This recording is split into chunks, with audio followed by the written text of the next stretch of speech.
Okay, are you ready, Mikey? Lips, teeth, tip of the mouth. Lips, teeth, tip of the mouth. Lips, teeth, tip of the mouth. tongue. Tip of the tongue. Tip of Lips, the tongue. teeth, lips, teeth, tip of the tongue. I dedicate this episode to myself. Red leather, yellow leather. That was so bad. All right. You ready? I'm ready.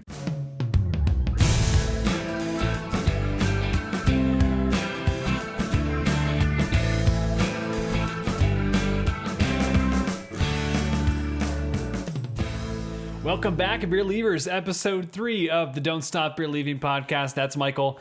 I'm Chris. Good to have you back. We are diving right into our third episode. It's going quickly here. I can't believe it's our third episode already, but it's good to be back on the podcast, talking about beer, exploring different types of beer, completing all of Michael's challenges that he's given us. You have a new hat today, Michael. Oh, yeah. It's my Bills hat. No, just kidding. It's my Manor. Looks like a Bills hat. It well, that's the reason I bought it. It says Manor Hill. It's from the brewery that I work at. I think they released it like last month, and I saw it. I was working at at our festival, the fall festival that we have. It's one of our 2 biggest events of the year. One of them in spring, the other one in fall. And I saw it being sold, and I was like, I had to grab it. So. I stepped out from behind the bar to grab some merchandise and then came back. Everyone likes it. So you stepped out from behind the bar of your own brewery to buy merchandise. Yeah. Did you get a discount at least? Or? Of course I got a discount. Okay, just checking. Yeah. Look out for Mike here. Employer benefits or whatever. Employer benefits. There you go. Yeah. That's part of your benefits package? Discounted? Well, yeah, I love my merch. You know, I mean, hats make me look think about that, like, benefits, though. It sounds like, I got my health care, got my Manor Hill right. merchandise discount. But yeah, we have a great episode today. We have a lot of fun things we are going to explore. We're going to obviously talk about the challenge that Michael gave last week regarding, what was it? Christmas beers, you know? Of course, Christmas beers. So we're going to see what you guys pulled out of the back of your fridge. We also are going to introduce a new segment in this episode later on called Triple B, which is the Blindfolded Beer Badge. So we're basically going to grab 2 beers that are similar in style and see whether Michael can guess which is which. So he knows what the 2 beers are, but they're very, very similar in style. I think in this case they're both IPAs. Yeah. And you haven't even had one of them before, have you? Yes. So one of them is from a brewery in Richmond. Okay. That one I've had before and very recently, so hopefully we'll get that one right. Hopefully. Yeah. And the other one, I was visiting a friend in Philly, and we were walking to breakfast, and we saw this bottle shop on the side of the road, and we were like, we put our names in for brunch and then just doubled back, and we stopped in there, and they had great selection of beers. I actually ended up filling, I think, 2 6-packs worth of beer. Nice. Oh, yeah. So some of that's still at home, and I decided to bring one over here, and I have no idea what it tastes like, but it was a high recommend from my buddy, Peter Kelly. He's actually a home brewer himself up in Philly. But Shout out to Peter. Yeah. Well, hopefully they're similar enough that it can maybe trip him up. We'll see. But essentially, every beer he gets correct, he's going to get that beer badge, and I don't know, maybe we'll get him a board or something to put him on and keep track of how many he gets right and wrong. But it's a great way to test Michael's beer knowledge here. I mean, he is, we're taking his word that he knows what he's talking about, but let's actually put it to the test for the first time today. So that should be exciting. And then also, of course, the new challenge for the week. So we have a really cool one that we alluded to in episode 2 about a beer he wants to break out. I think for episode 4, right? Yes. So the next one. But we did talk about it a bit in episode 2. We're excited to talk about that. Without further ado, let's jump into it here. So the challenge of last week was the Christmas beer. Right. Talk to me. What did you find? So this is, I think it's called 2X Christmas. Yeah, 2 Christmas. A spiced double ale. This is just 2 Christmas for me. This is 2. oh yeah. By Southern Tier Brewing. It I almost dropped it there. It tastes like Christmas. It's just clove and a little bit of nutmeg. I did steer away from just pumpkin beer. I'm so sorry, everyone who went out there and really stepped out of their comfort zone and got some pumpkin beer. I won't be drinking that with you. But like here, the notes say orange peels, ginger root, fig paste. Definitely get the orange peel.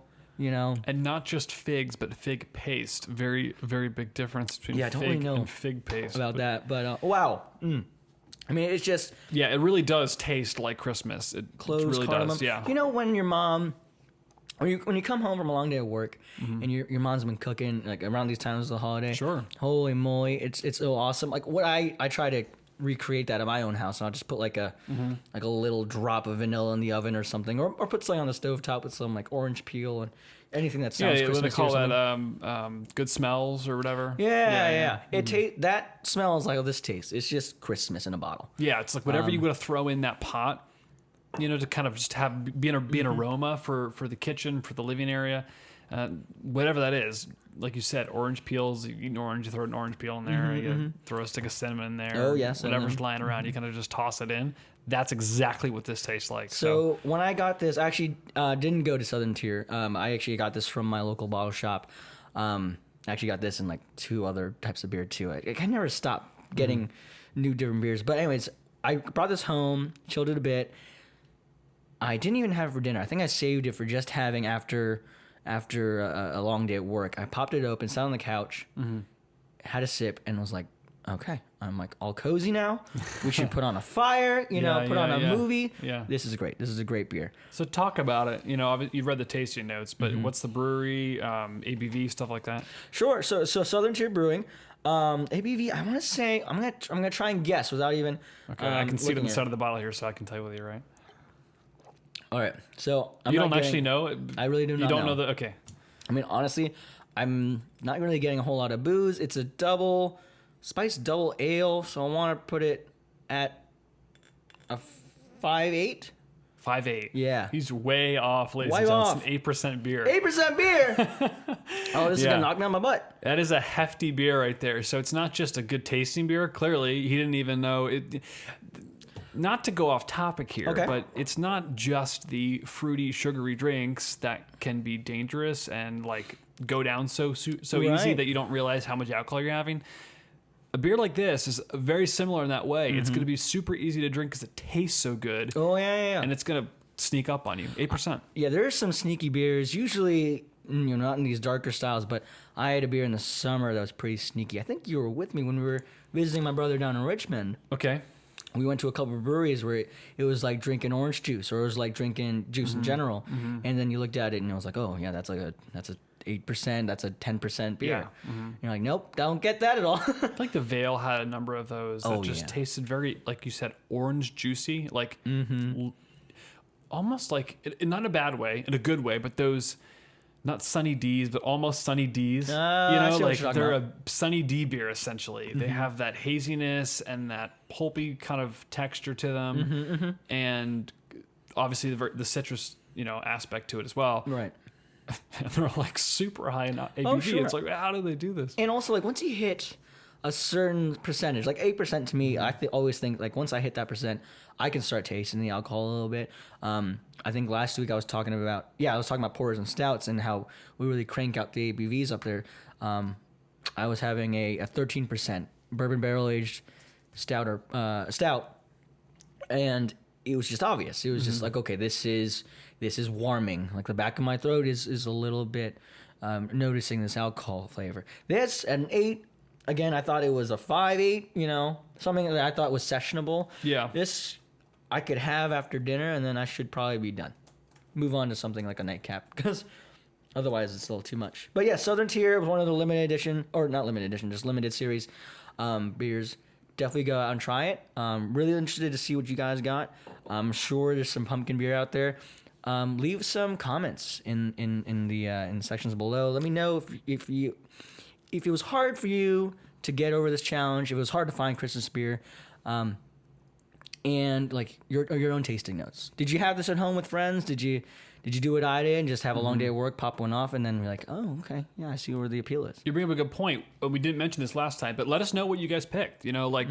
either send us a message and we'll maybe even talk about it or repost stuff. But obviously in the comments as well, let us know what you guys chose, what beers you liked.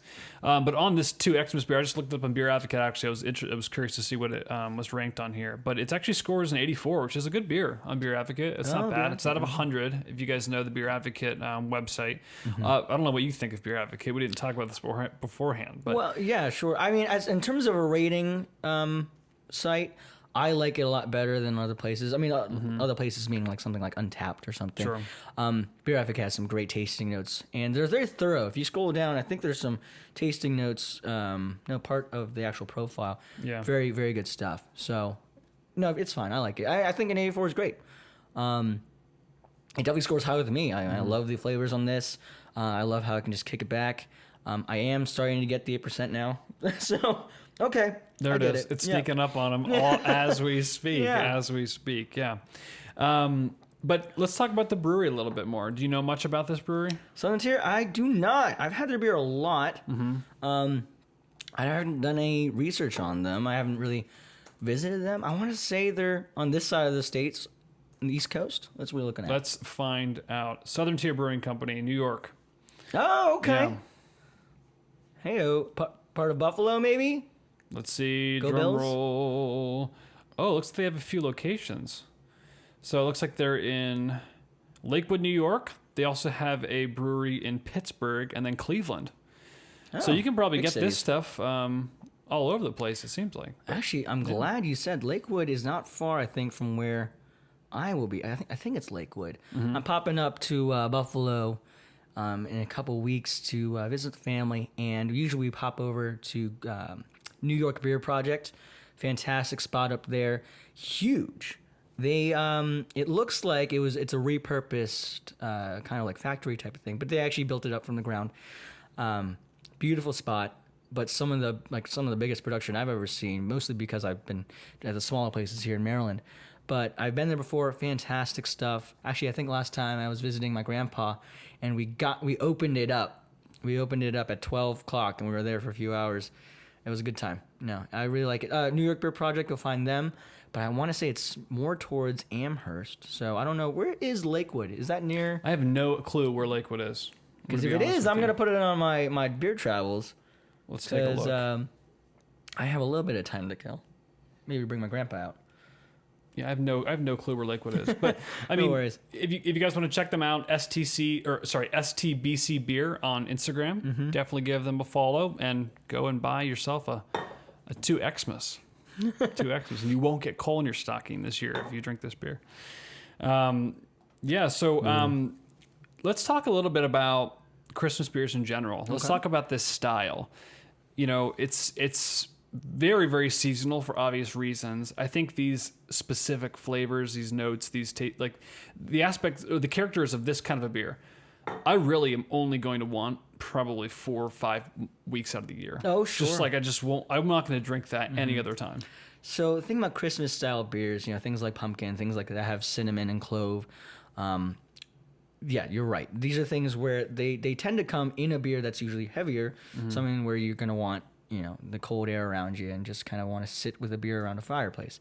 A lot of breweries are churning these ones out in limited style because they know that they're not going to be selling those any other time. Yeah. Because it's hard to get people walking into the breweries in these colder months. Again, people want to stay home.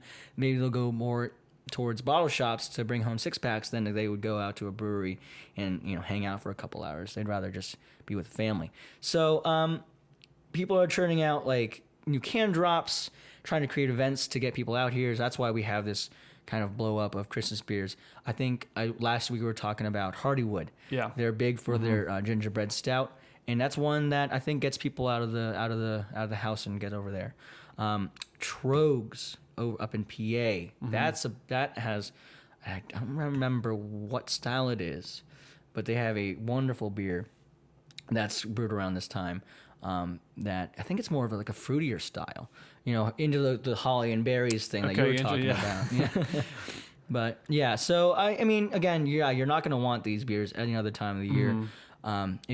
wouldn't make sense for me to drink this out in the sun or drink it when I'm fishing. You know, it's not a thing. And I guess also, to be fair, like every beer is seasonal to a degree, right? Like it's not just a unique attribute to Christmas beers, but it just seems like those type of beers just specifically have a bit stronger like attachment to the season. Oh, sure. I just think I think Blue Moon or any wheat beer like that. I know I'm naming a pretty like big beer, you know. That used to be, it's funny. Blue Moon was like the craft beer for a while. Yeah. And then they got like huge and craft beer became an actual thing, and That's now they're like big beer now. But how it is. Blue Moon's a beer that I think is very, very, that style of beer is very, very versatile when it comes to the different times of year you can drink it. At least I think so. I could have that in the middle of the summer. I could have that in the winter. Some people just can, as easily. But I'm a wheat beer guy, so that's maybe me. But yeah, that's great. That's great. As far as this style goes, right? I mean, what would you actually classify this in regard to like stout, porter? Like what is this? Sure. I mean, I was looking at the Beer Advocate like style for. I just said ale. It said something. It actually had like holiday something in the title of style. I didn't know that was an actual thing or whether it's really Holiday just a stout. ale. Like what is it? It just says double spiced ale. Okay, so Okay, yeah. Yeah, I mean, I wouldn't know what to classify this as. To me, because the flavors are kind of overpowering any type of evaluation I could do about its body or like malt content, I don't really know what to classify it well, as. what's an ale? Let's talk about what an ale is. Okay, so ale is the other part of beer. So there's ales and lagers. Lagers are fermented at cooler temperatures. They're cleaner, they're crisper. They're going to be taking a little bit more time to create because you're trying to create a very crisp and without haze beer. Yeah. Ales are just those that are not lagered. You know? Okay. Interesting. Yeah. So like a stout is an ale. Ah. Ooh, we're learning things here on the podcast. It's just about the yeast that you use. Okay. Yeah. The only yeast I use is in my pizza dough Good. because I'm not a home brewer. Well, you can use yeast in other things. That makes sense. Breads and bread and beer. You know what's so funny though is that because of that, similar ingredients in pizza or just bread in general and beer, it's so easy to pair beer with foods because of a lot of the foods that we use, a lot of foods that we eat, are already using the stuff that's in beer. So like if I'm eating a pizza, it only makes sense. Beer goes so well. Yeah, with pizza. Or a burger. There's some variations on that. So like, if you're eating a steak, there actually is beer that pairs perfectly great with a steak. Everyone's gonna go, oh no, red wine. But there's some nice beers that will break down the fats in the steak and also bring out if your steak had a nice char on it, it brings out that char flavor. Yeah, so that's awesome. So maybe we could touch on that a little bit. I know it's probably kind of obvious, but this one, what would you eat with this? What would I pair with this? Yeah. Let's see. So there's again high upfront cinnamon, orange, clove, and then right now I haven't taken a sip for quite some time. There's a lingering cinnamon on it, lingering orange. So I would want something that would maybe sweeten that dry bitterness, that cinnamon like bite. So I would have this with the dessert. You know what I would have it with? I would have it with carrot cake. Carrot cake. Because carrot cake will, has a little bit of that cinnamon with it. Yeah. But it's sweet, so it'll this will clean the carrot cake off your palate, and then also the carrot cake will balance this one out as well. That's actually, I feel really good about that pairing. I feel very good about that pairing. I'm going to give you one. Oh, gosh. And I need you to tell me whether this is appropriate or not.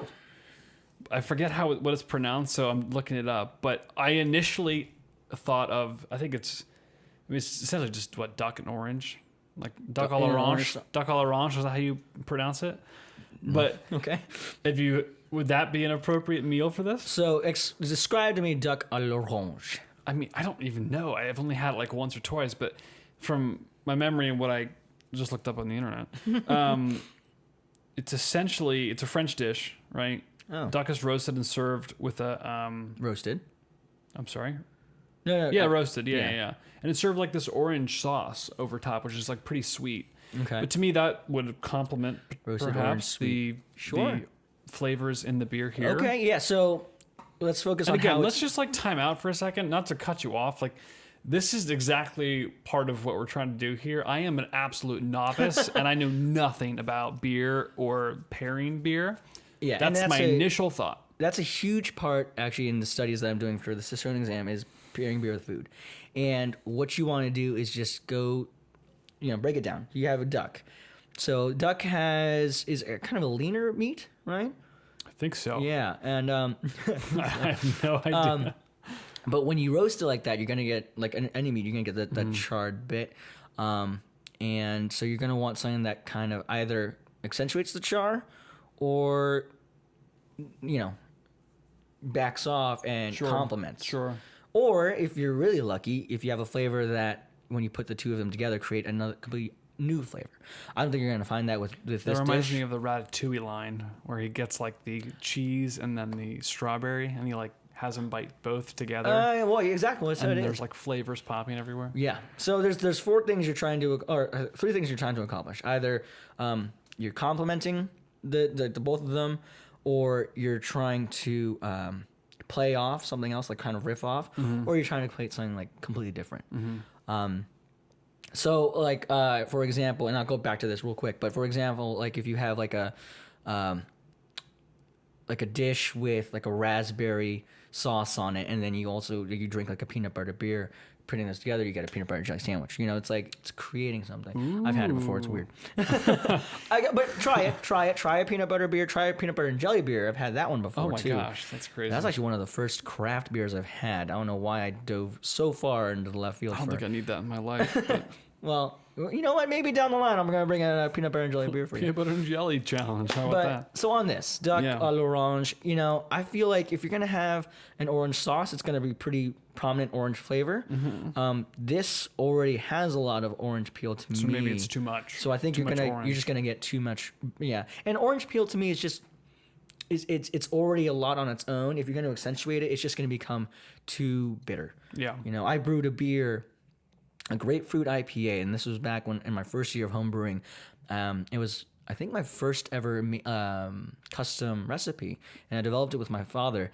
And he likes West Coast style IPAs. He wants that like fresh hop bitterness, triple hoppedness, and that's great to him. I gave him a bunch of those bottles, but I used orange peel, and what they tell you when using orange peel in home brewing is that you don't want to peel too close to the pith part, because then you just get that bitterness. And that's exactly what I got. It just tasted like you're taking a bite of an orange peel.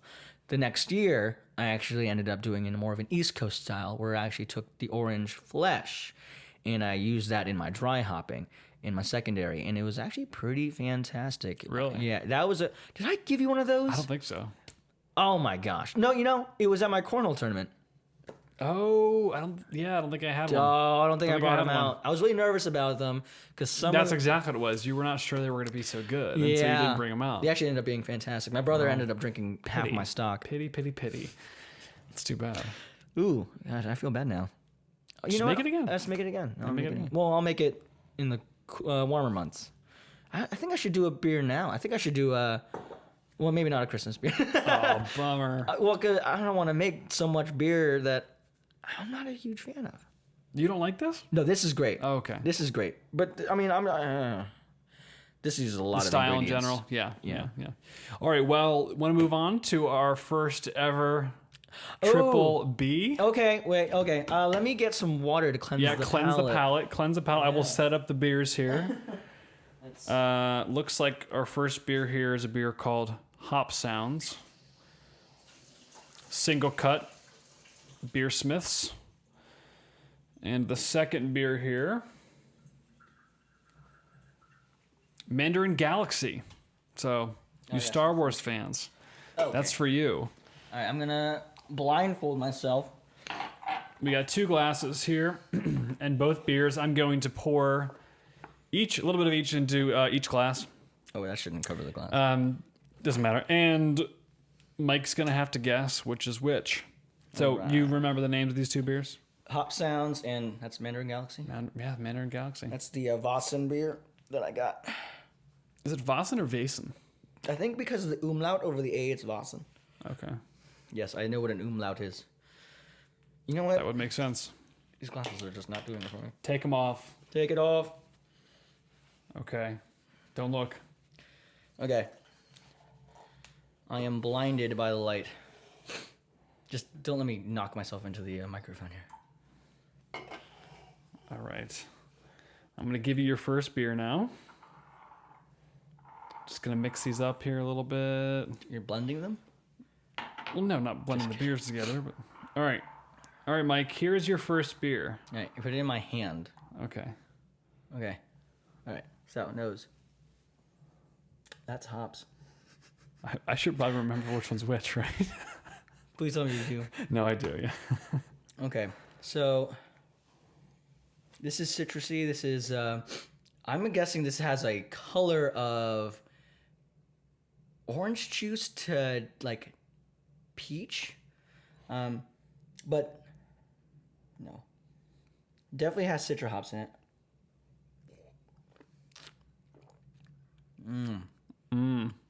Okay, sorry. That was me. Wow. Okay, so not super danky. This is definitely on the side of your citrus hops. Nice finish. You want the second beer? I want the second one. Okay, second beer. I have a feeling this is going to be very similar. This is also going to be... Oh, wow. Oh, yeah. That's like orange, pineapple.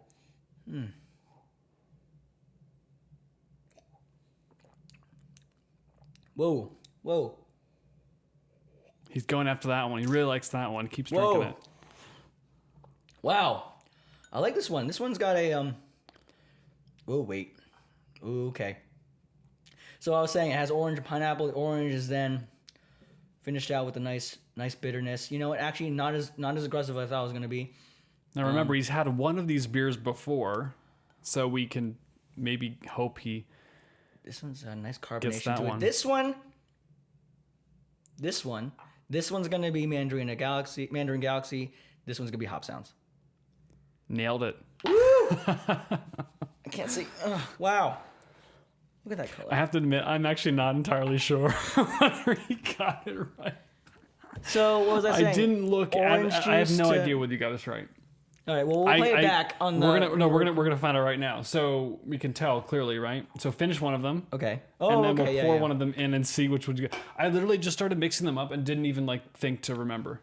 So I think you thought that was the this one, right? Sounds. Yeah, I think that was correct. So let's Mandarin see. Galaxy. I mean. Yeah, that's correct. Yeah, I'll get that. Yeah. Nice job, Mike. Woo. You got your first two blindfolded beer badges. Thank you so much. Hop Sounds and Mandarin Galaxy off the charts. So. Where is this Hop Sounds from? So this is the one I haven't had. Singlecut Beersmiths. We'll have to look them up. Yeah, Singlecut Beersmiths. I've never heard of them before in my life. This one came highly recommended from my buddy Peter Kelly up in PA.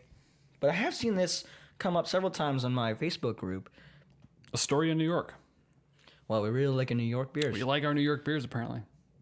If it's close to Buffalo, I am going there. Wow, that's a beautiful place. Yeah, it does. It looks awesome. Yeah. So, Singlecut, what is it?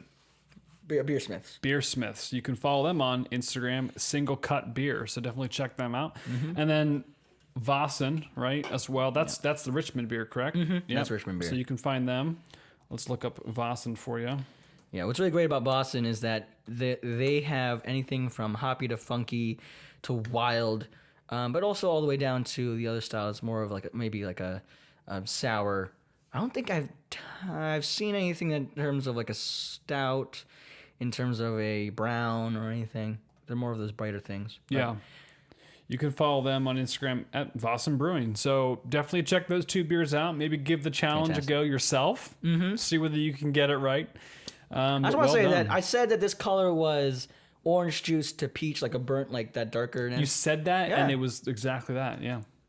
Yeah, I feel really good about this. Well done. I mean, now you're setting a bar for yourself, though. You're going to have to continue to get these. You're right. Yeah. Oh, my gosh. Well, I think that's a great point, maybe a time to go into the challenge. Okay. For next week. We'll obviously do another Triple B and see whether Mike can get some more. Maybe we'll even throw in like a third, fourth beer, see if you can go down the whole. Give me a flight. The whole flight, and that'll be cool. And who knows, if we ever have a guest on, I think it'd be fun to have you guys go head to head in a little battle. But for now, we alluded to this in episode 2. What's going to be the challenge for this week? Yeah, so we were last week talking about stouts. And how some stouts are barrel aged. Mm-hmm. And so I want you guys to go out there and find yourself something similar. If you can find one, this is a very rare thing, but if you can find a stout that's barrel aged and its counterpart that's not barrel aged, just the stout, find those. Mm-hmm. I want you guys to really taste that barrel against something that's not there. So, whether or not it's bourbon barrel aged stout or it's maybe it's here we go. A sour that was one of them was used with lactic acid, or one of them was wildly fermented. Like, I want you guys to kind of put those head to head. So find something that was barrel aged. Yeah, go out and do that. I have a story for next time about a barrel aged stout, which I will save for next time. But definitely tune in to get that story. Oh, cliffhanger, yeah. But hope you guys enjoyed today's episode. Thanks for tuning in. Go ahead and try the little Triple B challenge there at home. As always, you can give us a subscribe below. Follow us on Instagram. Don't Stop Beerlieving, and we will see you guys next week. Cheers.